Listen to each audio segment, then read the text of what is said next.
पवन सिंह भाई हैं, वो बहुत ही बड़े कलाकार का कुछ अगर गाना बजता है तो पवन सिंह जी का गाना बजता है।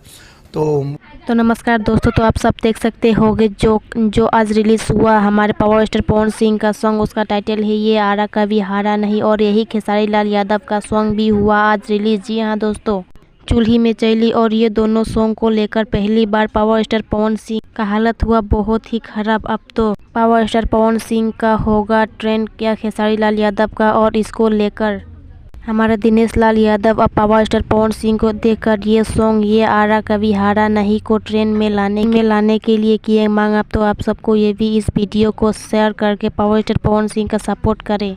हम आप सबको ये भी बता दें पावर स्टार पवन सिंह का सॉन्ग ये आरा कभी हारा नहीं का व्यू 3.6 लाख चल रहा है, और यही लाइक 1 लाख चल रहा है। खेसारी लाल यादव का सॉन्ग चूल्ही में चैली का 3.4 लाख व्यू चल रहा है, और लाइक यही 67K चल रहा है। तो आप सबको किसका सॉन्ग को पहले नंबर 1 ट्रेंडिंग पर देखना चाहते हैं, कमेंट करके जरूर बताइए, और वीडियो को लाइक करके चैनल को सब्सक्राइब कर दे।